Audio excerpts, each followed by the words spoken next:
Jadi ya tadi menurut Karl Marx agama itu yang bahaya itu ya bisa bisa apa meninabobokan orang itu karena begitu.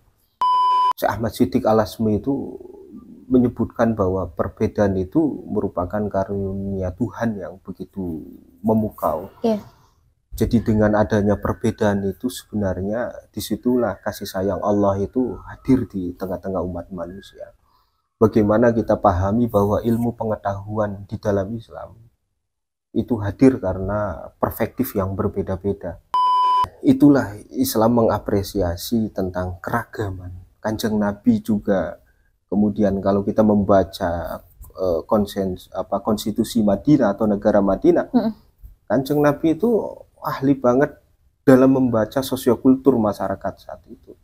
Bagaimana orang yang berbeda muhajirin itu tidak kemudian ditempatkan satu blok dengan muhajir dengan kelompoknya, tetapi disilang supaya apa? Lita arofu, saling mengenal. Lita arofu ini ya inilah yang akan menjadi benteng terkuat nation state kebangsaan.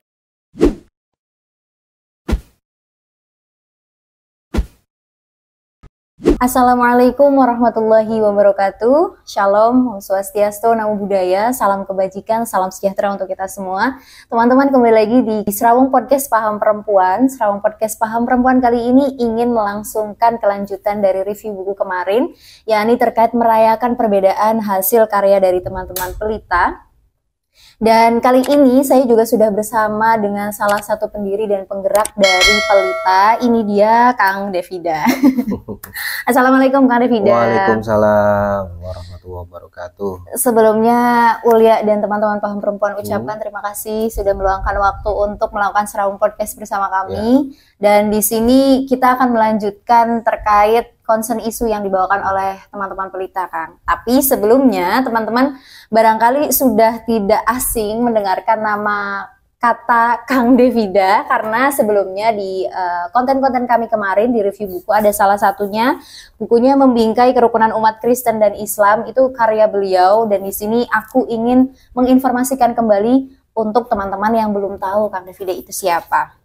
Nah, Kang Devida ini lahir di Blok Sipalasa, Desa Purwawinangun, Kecamatan Suranenggala, Kabupaten Cirebon. Beliau dibesarkan dalam tradisi pedesaan dengan budaya pendidikan tajuk sebagai seorang anak. Ia banyak merenung di tepi Sungai Bondet dan Sipalasa disertai sedikit harapan. Kalau Suranenggala itu Cirebon Timur ya, Kang? Utara. Oh, Cirebon Utara, teman-teman. Jadi akamsi dari Cirebon Utara. Nah, di sini diinformasikan banyak, nggak apa-apa ya, Kang Devida? Ya. Selain bermain, semasa kecil beliau bersekolah di SD Kebon Baru 4, lalu 6. Oh iya. Di SD Kebon Baru 6, lalu siangnya beliau bersekolah di Madrasah Miftahul Huda, dan setelah maghrib beliau mengaji di tajuk Miftahul Huda. Dan ada beberapa pendidikan pondok pesantren, yakni yang pertama beliau mengenyam pendidikan pesantren selama 9 tahun di Pondok Pesantren Miftahul Muta'alimin Ciwaringin, Cirebon, di bawah asuhan Kiai Haji Yahya Masduki almarhum saat menempuh pendidikan di SMPN 1 Ciwaringin. Lalu beliau juga mengaji Quran kepada Kiai Haji Tamam Kamali dan hikmah di kediaman Nyai Hajah Imayah Masduki, istri dari Kiai Haji Syarifud Yahya almarhum.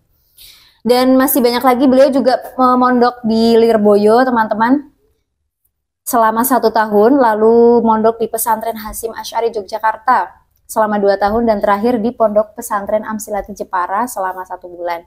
Dan beliau juga kuliah di beberapa perguruan tinggi dan akhirnya menyelesaikan studinya di Institut Studi Islam Fahmina atau yang sering kita tahu ISIF di Fakultas Usuluddin jurusan Pemikiran Islam. Beliau aktif di BEM sebagai Menteri Luar Negeri, Koordinator Padang Bulanan, pecinta diskusi petengan, dan salah satu pendiri sekaligus Ketua Umum dari Pelita Perdamaian tadi, dari tahun 2011 sampai 2015. Beliau juga Direktur Pusat Studi Kebudayaan dan Lektur Islam atau Pusdalis ISIP di tahun 2021. Dan beliau juga aktif menulis, teman-teman, dan salah satunya ini tadi yang sudah pernah kita review di konten sebelumnya, yakni Membingkai Kerukunan Umat Kristen dan Islam. Untuk teman-teman yang sudah pernah membaca, silahkan mampir di kolom komentar. Nah, mungkin prolognya adalah ketika kita ngomongin perbedaan ya, Kang Devida, dan tidak ada kesadaran untuk sama-sama saling gak apa-apa gitu terkait perbedaan. Pastinya hari ini pasti masih sibuk bertikai gitu. Nah, kenapa Pelita hadir di wilayah 3 Cirebon khususnya? Mari kita langsungkan saja bertanya dengan Kang Davida. Silakan Kang Davida. Oke, terima kasih Mbak Ulia. Siap, sama-sama. Kalau kita ngomongin kata perbedaan, itu kan pasti konotasinya macam-macam ya, atau multitafsir. Paling tidak kita alergi tentang bahasa itu. Betul. Jadi pengennya kita itu kan hidup itu satu rel kan. Kalau kita Islam ya relnya ahli sunnah gitu kan. Tidak ada sesuatu yang beragam. Padahal saya jadi teringat waktu ngaji di Lirboyo itu, ngaji kitab apa namanya Safinah An-Najah, kemudian disare Syekh Maliki Al-Maki, yaitu judul kitabnya itu Tanwirul Hijjah wa haula wasairul aima ala hudan wa ikhtilafu rahmah. Syekh Ahmad Siddiq Al-Asmi itu menyebutkan bahwa perbedaan itu merupakan karunia Tuhan yang begitu memukau. Jadi dengan adanya perbedaan itu sebenarnya disitulah kasih sayang Allah itu hadir di tengah-tengah umat manusia. Bagaimana kita pahami bahwa ilmu pengetahuan di dalam Islam itu hadir karena perspektif yang berbeda-beda. Seandainya perspektifnya sama, cara berpikirnya sama, mungkin Islam tidak punya 300 sekian ilmu pengetahuan. Karena ada perbedaan, ilmu itu hadir di tengah-tengah Islam. Dan Islam pernah memimpin dunia ilmu pengetahuan dari abad ke-7 sampai ke-13. Jadi sebelum dunia barat itu memukau dengan cara berpikir kritisnya, Islam itu sudah hadir. Ada ilmu kedokteran yang kemudian Ibnu Sina memprakarsai tentang sistem bedah manusia pertama.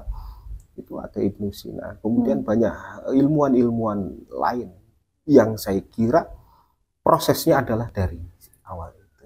Kitab itu menyebutkan sebenarnya untuk dalam prosesi ilmu-ilmu fikih, ya, apalagi di dalam ilmu fikih itu banyak sekali perbedaan. Karena memang itulah Islam mengapresiasi tentang keragaman.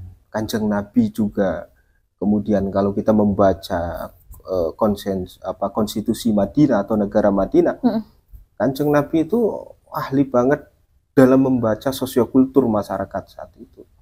Bagaimana orang yang berbeda muhajirin itu tidak kemudian ditempatkan satu blok dengan muhajir dengan kelompoknya, tetapi disilang supaya apa? Lita'arofu, saling mengenal. Lita'arofu inilah yang akan menjadi benteng terkuat nation state, kebangsaan. Kanjeng Rasul itu sudah memprakarsa itu dan diikuti oleh umat Islam dalam ilmu pengetahuan, dalam ilmu tata negara. Dan bagi kami isu keragaman agama itu biasa itu bahwa siapa sih yang bisa menolak sistem keyakinan? Tidak ada di dunia ini, ya kan? Quran itu bahkan dalam ilmu tauhid saya teringat karena tadi disebutkan pesantren. Jadi saya pura-puranya kiai. Walak tuqalid dana fit tauhidi yaslam lakan imanu min tardid. Jadi dalam ilmu tauhid itu bahkan tidak boleh taklid. Yaslam lakan ilmanu min tardid. Supaya kita itu keluar dari sebuah keraguan-raguan. Bayangkan, nggak boleh ikut taklid, itu nggak boleh. Jadi harus punya imajiner tentang Tuhan, imajinasi.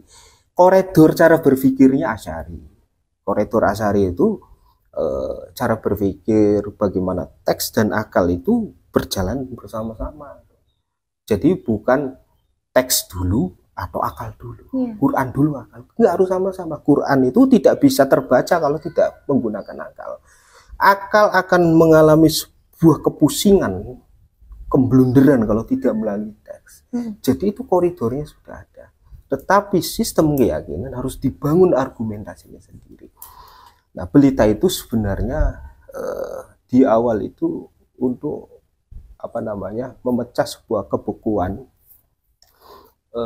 dialog lintas agama itu sebenarnya banyak dilakukan oleh orang ya, banyak tokoh, banyak galangan. Bahkan kalau baca buku saya itu sejak zaman Soekarno juga sudah ada.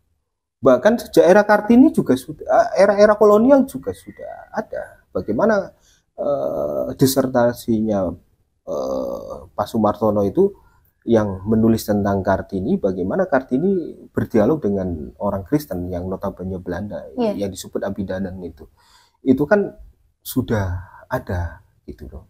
Proses-proses dialog, ngobrol, keterbukaan, saling sapa itu sudah ada. Cuman kemudian menjadi tren lah di dalam era Soeharto itu menjadi sebuah dialog versi negara, face to face, berhadapan masyarakat dan negara.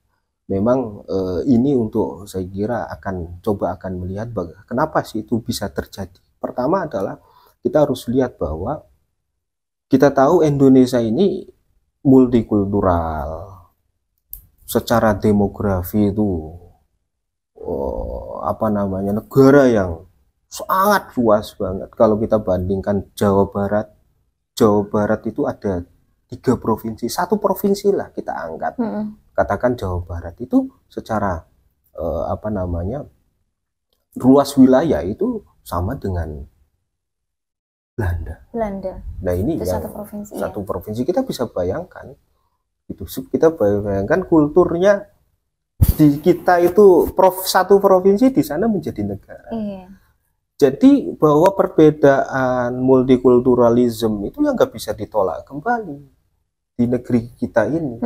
Satu itu. Kedua, bahwa kita juga punya perjalanan perang agama itu pernah terjadi di abad ke-7 Masehi, itu pernah terjadi perang agama itu, dan kita itu bosan banget perang agama itu. Makanya kemudian kalau kita melihat arkeologi bentuk bangunan Borobudur dan Prambanan itu hasil dari sebuah kesepakatan. Sudahlah, jangan ribut-ribut soal agama.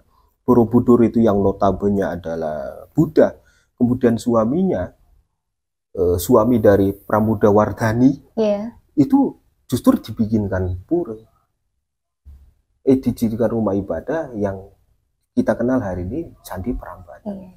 Suami istri beda agama bikinlah sebuah karya monumental sampai hari ini. Nah, ini saya kira kalau kemudian perbedaan itu disikapi menjadi sesuatu yang biasa, positif, rahmat, karyanya Gusti Allah akan menjadi sesuatu yang luar biasa. Beda lagi kalau perbedaan kalau kita pahami sebagai sebuah ancaman, maka yang terjadi adalah semacam peristiwa Poso, peristiwa Ambon, Maluku, dan seterusnya. Walaupun kalau kita melihat peristiwa-peristiwa tersebut, perang Islam dan Kristen di tahun 97, awal 98-an gitu kan, atau pasca reformasi, itu sebenarnya kan pemanteknya adalah bukan soal agama awalnya, tetapi karena orangnya itu diprovokasi dan tidak ada tidak ada forum untuk menjembatani, maka itu seolah-olah perang agama. Maka yang terdekat sebenarnya peristiwa Tanjung Balai, bagaimana orang itu dengan hitungan detik datang rame-rame ke salah satu orang karena mengkritik dari toa yang terlalu keras. Dan ini di era tahun sekarang juga masih musim gitu. Dalam catatan buku yang kemarin direview, bagaimana orang yang hanya bukan berbeda, dia nggak memahami.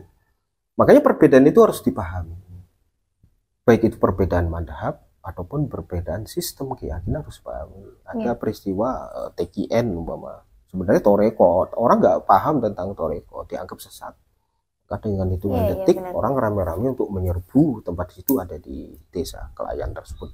Kebetulan kami juga melakukan advokasi di situ. Nah, dari situ yang menjadi titik pertama kali kenapa harus hadir Pelita itu adalah karena memang ada kebijakan, ada kecenderungan.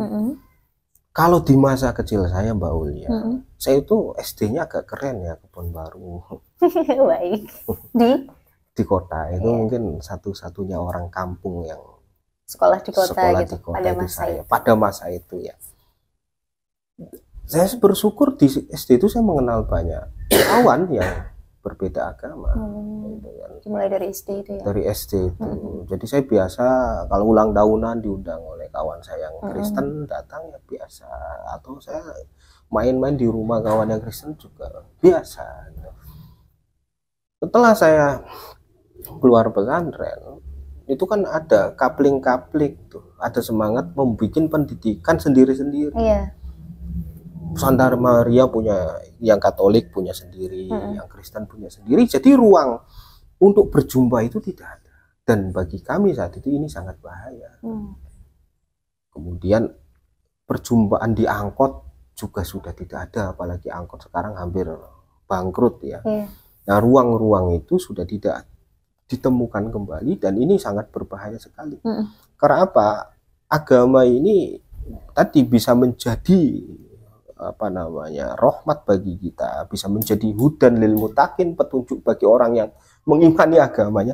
Juga agama ini bukan kadang lagi, bahkan bisa menjadi senjata pembunuh massal. Ini yang kita harus tahu, karena fanatisme orang agama itu sangat besar. Maka harus diimbangi dengan mengenal antara satu dengan yang lain. Dan mengenalnya itu dialognya ya saya kira bukan semacam di akademisi itu, dijejerlah tokoh agama. Ya yang akur ya tokoh agamanya saja, yang di bawahnya ibur yang kita nggak tahu.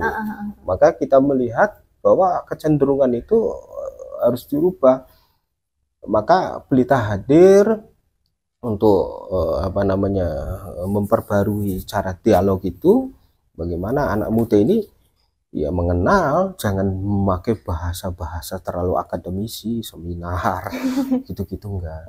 Kita memakai dengan cara-cara anak muda. Saat itu saya ingat betul kita menggodok Pelita itu ada di satu tempat, yaitu di SIF, kemudian kita rapat di satu gereja yang namanya Islam, gerejanya, Gereja Rahmani. Kalau orang baru dengar, oh kita rapat di Rahmani, itu seolah-olah masjid atau musola, padahal itu gereja. Itu rapat yang kedua di Rahmani. Nah, rapat berikutnya ada di gereja Pengampon. Itu yang terakhir sebelum kita, kemudian tanggal 28 Oktober itu kita mencoba mengumpulkan seluruh anak muda. Sumpah Pemuda tahun kita mengambil momentum 28 Oktober itu tahun 2011 ya, 2011 untuk mengumpulkan anak muda untuk mengekspresikan.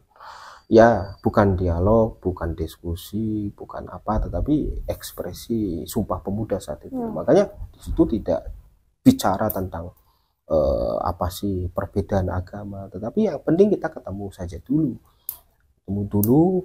Dan saya ingat betul apa yang saat itu kita lakukan di 13 tahun yang lampau itu. Juga kawan-kawan itu tidak mempersiapkan sesuatu yang sangat serius, karena semuanya kan sudah ada di lembaganya masing-masing. Nah, menggunakan instrumen tradisi, instrumen seni itu penting untuk membuka dialog atau membuka ruang untuk bertemu. Itu kan makanya ada, setelah itu kita bikin lagi kegiatan yang disebut sebagai lomba bakar jagung gitu kan. Pesertanya ya harus beda-beda saat itu kan. Nah, bagaimana peserta yang beda-beda itu kita lihat apakah bisa ngobrol enggak ya kira-kira sesama ininya ya, sesama peserta ini. Iya. Jadi kita membuka dialog itu dengan begitu, dengan cara sebegitu sederhana dan santainya saja, gitu ya. Iya, enggak ada dialog lintas agama. Iya, seminar mengenal gitu enggak, ya begitu saja gitu. Ayo kita bakar-bakaran. Tapi ya karena plafonnya kita lintas itu ya, banyak orang saat itu meragukan tujuan kami, karena banyak juga beberapa orang yang ingin membuat semodel Pelita itu juga banyak yang gagal, tidak dipercaya. Nah, maka waktu itu nggak tahu saat itu saya kenapa orang kok pada percaya ke gerakan kami saat itu, mendatangi satu tempat ke tempat lain, gereja satu ke lain, tokoh agama satu ke tokoh agama lain, untuk meyakinkan bahwa apa yang kita lakukan ini sebenarnya adalah untuk menyelamatkan proses Indonesia ini.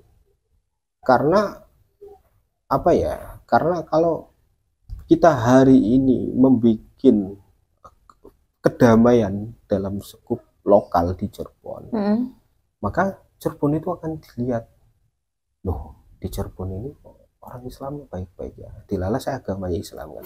Iya. Maka itu akan ditiru lah di tempat yang lain. Saya ingat betul dulu ada kawan saya yang namanya Romo Franky, itu sekarang kalau beliau pindah tugas akan membuat pola yang kami lakukan saat itu. Awalnya dia banget tertutup, tidak mau terbuka. Nah itulah apa namanya, kenapa ini penting dilakukan, walaupun impactnya, dampaknya ya tidak bisa dirasakan 10 tahun yang akan datang, tetapi hari ini banyak nama pelita didirikan di mana-mana. Ya nggak tahu itu apakah terinspirasi oleh pelita Cirebon atau tidak. Paling tidak kita menjadi generasi awal saat itu. Menjadi salah satu pendobrak juga. Jadi ada di Padang, ada di mana, gerakan di mana-mana. Tapi dengan namanya pelita herannya. Karena waktu itu Mbak Ulia, kita juga sadar media. Jadi kita membuat website yang bayar. Dan itu didesain bagus banget di zaman itu ya. Sampai hari ini masih dong. Sampai hari ini masih mungkin agak ketinggalan kan. Di zaman itu mungkin paling menarik, paling mahal gitu kan. Dan itu dibaca banyak orang dan terinspirasi, dan jutaan orang yang melihat pelita di website itu. Jadi gerakan itu butuhlah melakukan pempublisan itu, publikasi itu, supaya apa yang kita dilakukan di lokal itu bisa didengar oleh manapun. Bahkan luar negeri kita pernah dikunjungi, itu ada studi kalau nggak salah itu Boko Haram mana Nigeria pernah mendatangi kita. Dia belajar perdamaian, salah satunya adalah di pelita. Saya lupa tahun berapa itu. Ya, saya masih jadi ketua umum lah berarti antara 2012-13an. Iya. Itu. Oke, Kang. Sudah banyak dijelaskan terkait pelita tersebut, tapi boleh nggak sih Kang spill, selain kan Kang Davida selain pendiri dan ketua awal gitu ya, siapa aja sih Kang yang ikut berpartisipasi penuh di awal pelita itu? Ya seluruh umat beragama yang formal. Iya. Ada di situ. Karena waktu itu kan kita hadir itu ya kita nggak mau sendirian. Platform Islam nggak mau, kita semua. Ada namanya Suki dari Katolik kita bawa, kemudian dari Hindu ada Mas Agung juga kita bawa, ada yang dari Buddha juga kita bawa, ada yang dari Katolik, Ica Rendengan juga kita bawa, terus banyak Mbak Gloria juga kita bawa. Jadi saat itu yang mendiskusikan proses ini anak-anak muda dari berbagai macam agama itu hadir dan menjadi pengurus di dalamnya. Untuk hari ini udah berapa pergantian Kang? Ya, berarti 3. Sudah 3. 3 kali. 3 kali. Mungkin ini teman-teman, bener yang dilayangkan pernyataannya sama Kang Davida bahwa hari ini tuh ya banyak sekali gitu ya organisasi-organisasi atau perkumpulan-perkumpulan dengan concern isunya adalah lintas iman seperti itu. Tetapi kira-kira gitu, pasti ada ya Kang rasa kekhawatiran atau tantangan tersendiri yang dulu dan sekarang itu kan pasti ada perbedaannya. Menurut Kang Davida, tantangan itu apa aja sih? Ya tantangannya yang di awal dan hari ini sama dan berat itu adalah soal kita konsistensi. Konsisten. Kita konsisten nggak sih? Betul. Iya. Nah di Lala saat itu kan saya lagi mahasiswa, jadi waktu saya itu hampir 100% nganggur. Jadi saya berpikir itu 100% tercurahkan semua. Jadi penggerak itu harus free bener.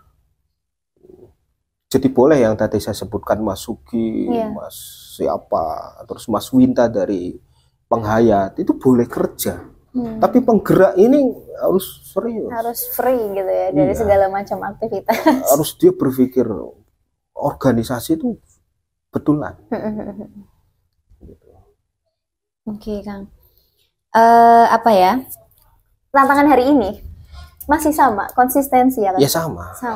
Tantangan hari ini sama. Oke. Apalagi Kang? Teman-teman juga bisa melihat review buku di konten kami sebelumnya terkait merayakan perbedaan dari Pelita. Di situ di bab awal, kalau zaman sekarang prolog lah ya Kang ya, itu dijelaskan terkait tekad awalnya Pelita. Memang khusus di wilayah 3 Cirebon saja Kang. Iya. Iya. Dan ada falsafah logo dari Pelita itu sendiri. Ada secara struktural misal kayak pembinanya gitu. Siapa Kang? Bisa disebut barangkali teman-teman yang nonton ini bisa mampir di kolom komentar dan mudah-mudahan saya masih ingat ya. Lama banget. Banget. Jadi pembina itu kita ambil dari tokoh-tokoh agama yang saat itu masih aktif. Macam Pak Adama dari GKP itu menjadi pembina kita dari GKP. Dan kalau dari Islam ada Kang Rosidin gitu kan dari Fahmina. Waktu itu masih jadi dosen kami kan. Kemudian ada Kang Marjuki Wahid kan saat itu menjadi salah satu tutor kami juga. Kemudian ada Pak Surya dari Buddha, kemudian Rono Jundawi dari Buddha juga, kemudian dari Hindu ada Iwayan Sapang, karena orang Hindu namanya Iwayan semua. Saya lupa. Awalnya itu ya Kang. Kalau nggak salah. Kemudian itu orang-orang tua yang kita tempatkan di situ. Itu khusus orang-orang tua saja, biarkan orang tua itu mandeng kita saja gitu. Jangan ikut gerakannya, jangan ikut mengopeni gitu. Kalau ngopeni itu mesti orang muda gitu. Jadi orang tua itu gagasannya kemudian mendukungnya saja, nyimak dari jauh lah gitu. Boleh di-spill juga nggak sih Kang, ada divisi apa saja di Pelita itu? Pertama divisi namanya lucu, pertemuan bulanan, karena waktu itu kita nama itu tinggal cele saja. Pertemuan bulanan ini sebenarnya rohnya Pelita, yaitu roco rumah ibadah kalau sebutkan hari. Jadi kita mengunjungi satu tempat, umpama pesantren A, ya kita belajar mengenal tentang temanya itu sama semua, mengenal saudara-saudara kita lebih dekat. Jadi waktunya juga kita batasi, pertemuan itu jam 7 sampai jam 9 setiap sebulan sekali. Keliling. Kalau nggak salah di zaman saya itu keliling hampir 48 tempat. Bulanan tapi ya. Hadir setiap bulan. Lalu ada divisi apa lagi? Kemudian ada divisi riset dan kajian, ini yang kawan-kawan yang tim inti yang agak serius, agak sepanjang. Dia mengkaji soal regulasi, kemudian konflik agama, kemudian sesuatu yang sifatnya akademisi itu di situ. Jadi tidak semuanya anggota Pelita bisa masuk ke situ, karena itu terlalu serius gitu kan. Nanti riset juga kemudian ngopeni publikasi baik itu cetak ataupun website. Lalu kemudian ada divisi sosial itu sebagai alat, waktu itu Mas Winarno ya ketuanya. Berarti ada 3 divisi di Pelita ini ya Kang ya? Di masa itu. Oh ya, di masa itu mungkin hari ini mungkin ada penambahan gitu ya. Ketuanya siapa tadi Mas? Haryono. Mas Haryono. Salam takdim juga buat Mas Haryono apabila memang melihat video kami.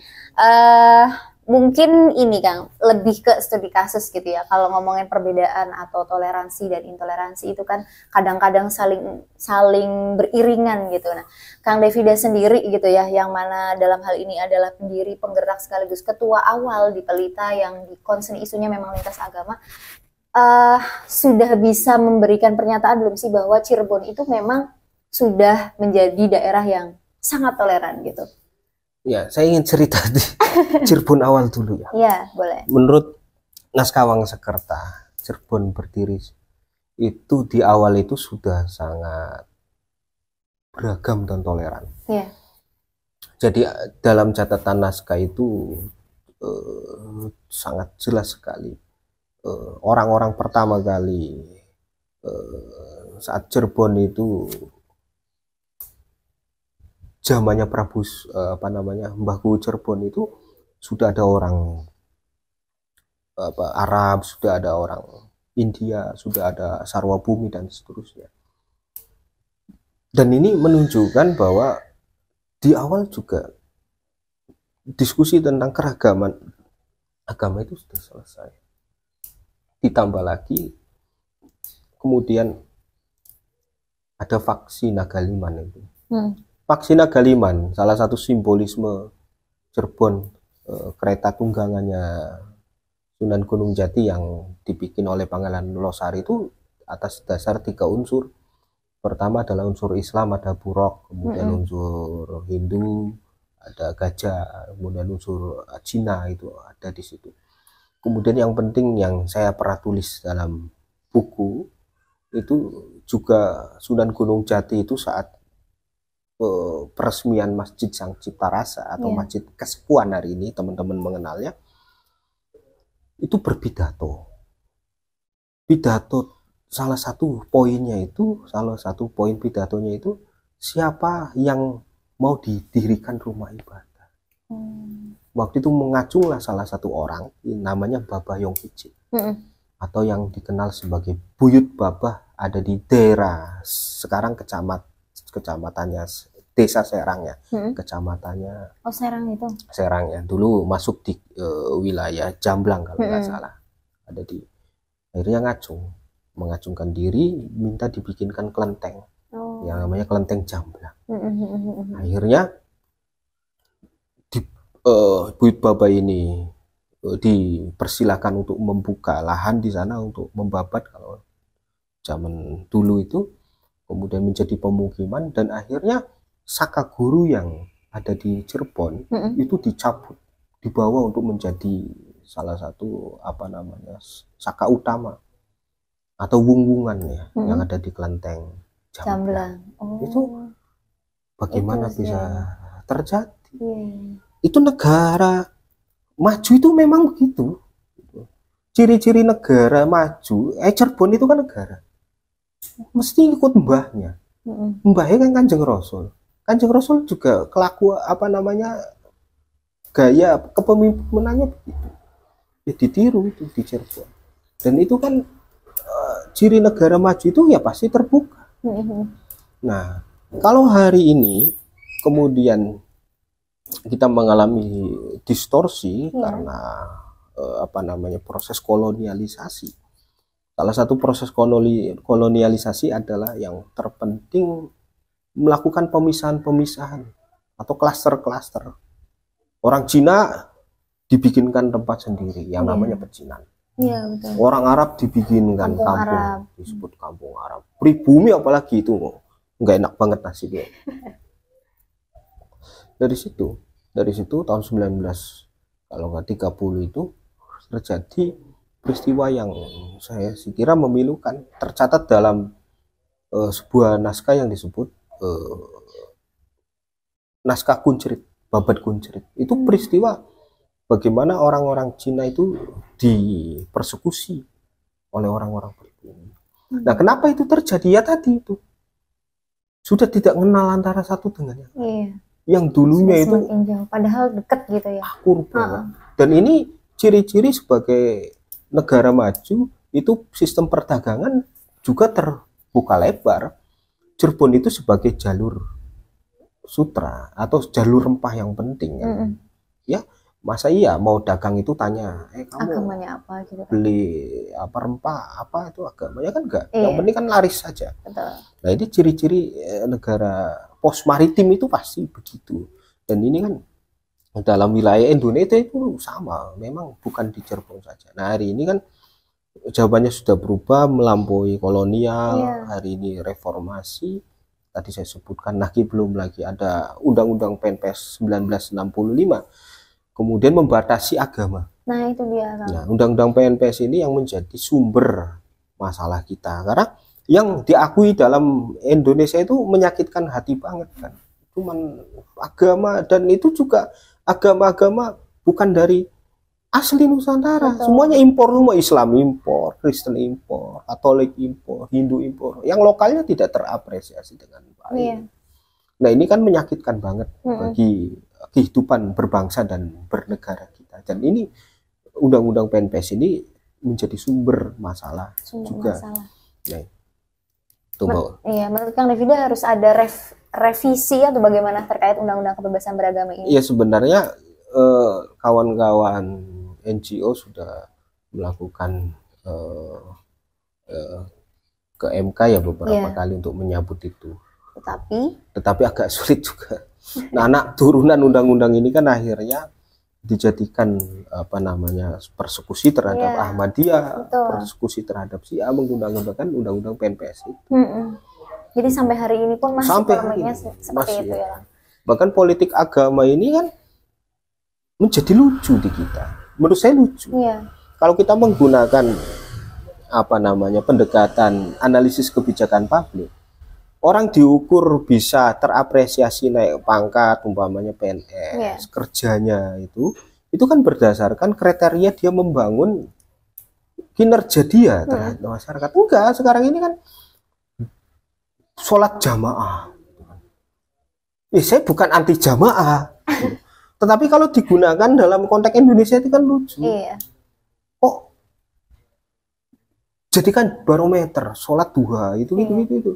Nah, saya pernah menulis juga dalam salah satu yang sudah dibukukan juga, kayak contohnya di Indramayu itu kan juga menggunakan politik agama. Nah, politik agama itu sebenarnya untuk menggiring kelompok-kelompok yang disebut mayoritas ini supaya clear, supaya pro terhadap wah ini Islam banget gitu kan. Padahal nggak serius-serius banget. Gitu kan, membaca Al-Qur'an sebelum masuk jam kantor gitu kan. Hal-hal yang kayak gitu-gitu. Nah, hal-hal itu sebenarnya tidak usah terjadi. Gitu. Karena itu kan ada di hukum kita itu kan memang KUHP kita itu kan diproduksi juga salah satunya adalah norma agama dan norma adat. Tapi norma agama dan norma adat juga harus kita lihat kembali. Jangan sampai ini menjadi politisasi agama. Betul. Itu kinerjanya tertutup, jalannya rusak ngampret, yang hanya terlihat adalah siklus-siklus formalisme agama. Nah ini yang jadi ya tadi menurut Karl Marx agama itu yang bahaya itu ya bisa menindak-bobokkan orang itu karena begitu. Gitu kan. Nah ini penting, kita harus melihat secara kritis ya, harus melihat secara kritis. Bukan berarti kemudian salah membaca Al-Qur'annya. Wong membaca Al-Qur'an itu baik-baik saja.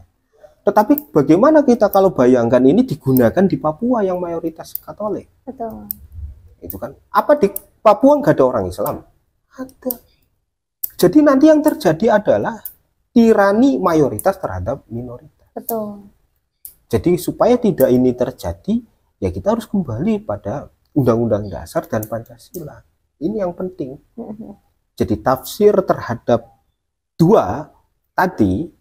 kebijakan dua tadi, kalau tidak sesuai Undang-Undang dan Pancasila ya mesti harus di MK-kan itu. Harus. Benar sekali. Oke, terima kasih Kang Devida. Sekali lagi kami ucapkan, dan teman-teman, terkait Pelita di Cirebon ini merupakan salah satu, kita katakan organisasi atau lembaga kan? Ya, organisasi. Organisasi yang independen, yang memang concern isunya sudah jauh. Kalau 2025 ke 2011 itu kayaknya 14 tahun. 14 tahun silam. Kenapa kita masih hadirkan? Karena pada kenyataannya gitu ya Kang, tentang perbedaan ini memang masih banyak pembenaran-pembenaran yang akhirnya nyeleweng ke intoleran, dan kita tidak mau seolah-olah kayak ya udah kita Islam aja atau Kristen aja gitu. Tapi apa yang sudah diceritakan oleh Kang Devida terkait sejarah dulu gitu ya, menyangkut misal khususnya di wilayah Cirebon dengan Mbah Sunan Gunung Jati, bagaimana beliau mengajarkan dan memberikan contoh paling real bahwa toleransi dan saling mengenal terhadap sesama itu ya amat sangat tidak apa-apa gitu. Tetapi kadangkala di perubahan zaman atau di kemajuan zaman banyak kemunduran terkait toleransi ini, dan penting sekali untuk kita semua melangsungkan perjumpaan ya Kang ya. Kalau memang kita belum kenal, ya apa salahnya untuk saling mengenal agar kita tahu apa yang menjadi beda dan apa yang tidak apa-apa gitu loh, merawat perbedaan dalam satu tempat gitu. Jadi kalau orang-orang selalu bilang bahwa Indonesia itu rajanya keberagaman, kita juga harus ikut mengaplikasikan dengan nyata bahwa apalagi ngomongin ini ya Kang, struktur kebijakan atau di dalam pemerintah, misal kayak ketua atau pemimpin gitu ya. seolah-olah hari ini tuh kalau pemimpinnya bukan dari Islam itu tidak dibenarkan, hal-hal yang kayak gitu loh Kang. Yang sedikit demi sedikit akan dipanjangkan umurnya, padahal hal-hal tersebut seharusnya ya tidak dilangsungkan begitu ya Kang. Mungkin closing statement Kang Devida. Iya, makanya dalam buku yang di review sebelumnya itu kan judulnya itu kan merayakan perbedaan. Kenapa sih merayakan perbedaan? Banyak orang mengkaji soal agama itu kemudian terpukau tentang persamaan. Iya. Bahwa Islam itu ada samanya nih dengan Kristen karena terlahir dari agama sama gitu ya. Dalam kultur sama di Timur Tengah. Padahal ya semuanya beda, semuanya berbeda. Disama-samakan ya kita yang beda. Gitu loh.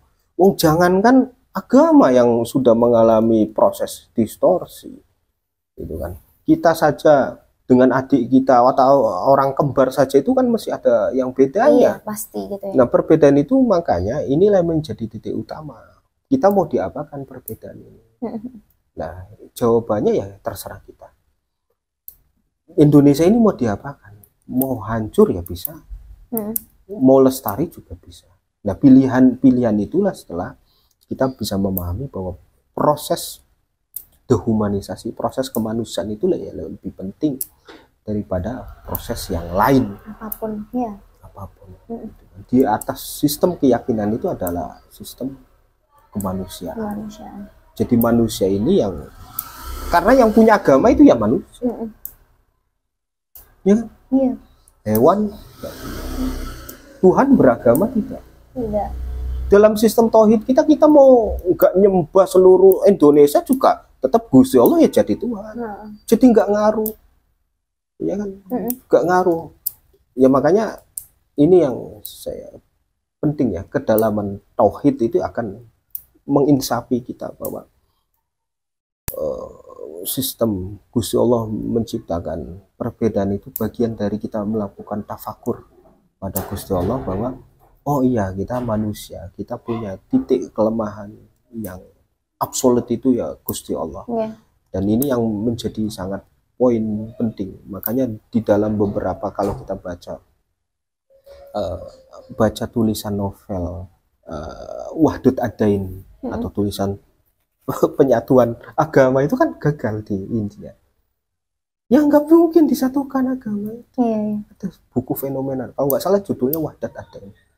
Itu sama. Jadi kita belajarlah dari peristiwa-peristiwa pemisahan di India antara Pakistan dan India itu ingin memisah. Karena di India itu konflik luar biasa antara Islam dan Hindu. Sehingga ada buku yang judulnya itu Laja, kalau nggak salah terjemahnya itu malu. Orang malu orang beragama kok bunuh-bunuhan. Nah di situ, dari situ kita harus belajar bahwa kita nggak bisa dipisahkan. Wah ini negara Jawa Barat ini Islam, wah ini Papua Katolik. Nah itu akan menyerunyamkan, kita akan mendiskreditkan kita juga dengan soal itu.